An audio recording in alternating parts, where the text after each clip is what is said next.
Hello दोस्तों, नमस्कार। आप सभी का स्वागत है हमारे यूट्यूब चैनल टेक्नो कोडिंग में।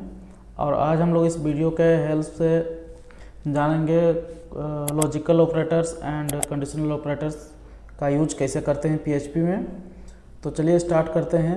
तो कल हमने लास्ट वीडियो में कंडीशनल स्टेटमेंट्स के बारे में देखे थे। तो कंडीशनल स्टेटमेंट्स जो होते हैं वो कंडीशनल ऑपरेटर के साथ काम करते हैं, ठीक है।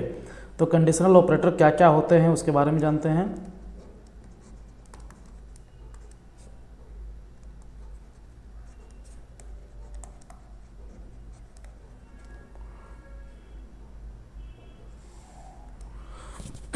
सबसे पहले जो कंडीशनल ऑपरेटर होता है वो ग्रेटर देन साइन होता है। इसको हम लोग क्या बोलते हैं? Greater than.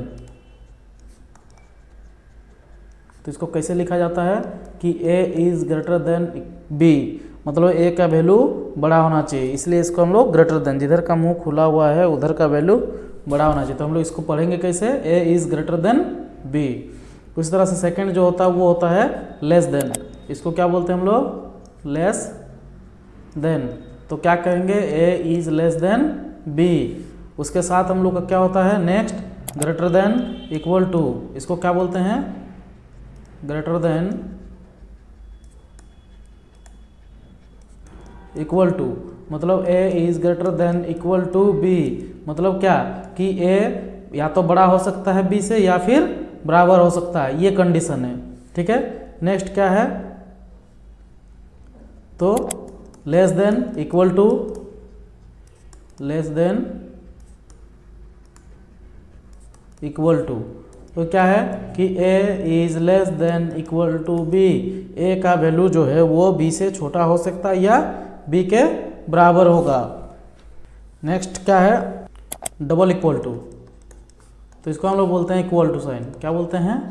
इक्वल टू, मतलब a is equal to b। और जो सिंगल इक्वल टू का साइन होता है उसको हम लोग क्या बोलते हैं? Assignment operator. क्या बोलते हैं? Assignment operator.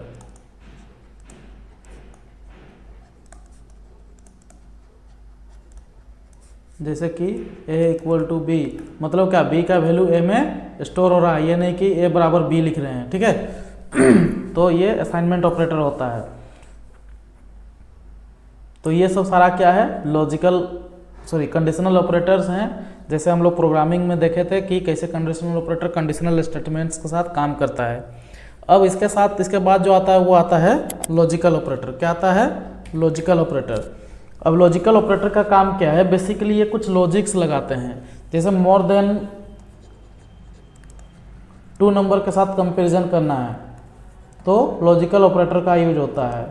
या आपके पास मल्टीपल कंडीशंस हैं और उसमें से कोई एक पार्टिकुलर कंडीशन भी अगर ट्रू होता है तो आप एग्जीक्यूट करने दे दें उसको, कोड को, तो उसके लिए भी लॉजिकल ऑपरेटर का यूज होता है। तो सबसे पहले जो है वो है लॉजिकल एंड। तो डबल एंड का साइन जो है वो लॉजिकल एंड ऑपरेटर कहलाता है। क्या कहलाता है? Logical and. मतलब क्या है कि a ग्रेटर देन b, और यहाँ लॉजिकल एंड ऑपरेटर लगाएंगे और लिखेंगे a ग्रेटर देन c। तो ये जो कंडीशन लगाएं इसका मतलब ये कंडीशन भी ट्रू होना चाहिए और ये भी कंडीशन ट्रू होना चाहिए, क्योंकि हम लोग बीच में क्या लगाए हैं? Logical and operator. And operator क्या कहता है कि इसके बाद का जो भी कोड होगा वो एग्जीक्यूट तब होगा जब पहला कंडीशन ट्रू हो और सेकंड कंडीशन भी ट्रू हो, तब यह लॉजिकल ऑपरेटर काम करता है। लॉजिकल एंड ऑपरेटर का काम ही यही है कि दोनों कंडीशन ट्रू हो तभी ये सेटिस्फाइड होता है, ठीक है, या एग्जीक्यूट करता है। उसी तरह से क्या है? लॉजिकल और इसमें क्या है? अगर एक कंडीशन डाले हैं b और एक कंडीशन डाले हैं c, तो अगर ये दोनों में से कोई एक भी कंडीशन अगर ट्रू हो जाता है तो कोड एग्जीक्यूट हो जाएगा। और ऑपरेटर का मतलब होता है ये या तो ये, दोनों में से कोई एक भी ट्रू हुआ तो आपका कोड एग्जीक्यूट कर जाएगा, ठीक है।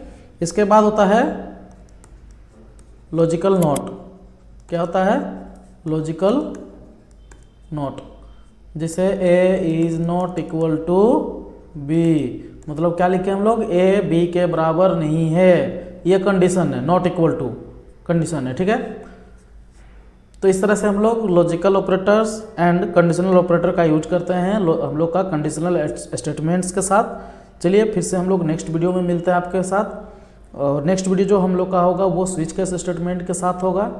और अगर आपको इसी तरह का वीडियो का अपडेट्स डे टू डे चाहिए तो आप हमारे चैनल को सब्सक्राइब करना ना भूलें और लाइक शेयर जरूर करें। और अगर आपको कुछ भी डाउट्स है तो आप कमेंट सेक्शन में कमेंट कर सकते हैं, हम आपकी कमेंट का जल्द ही जवाब देंगे। धन्यवाद।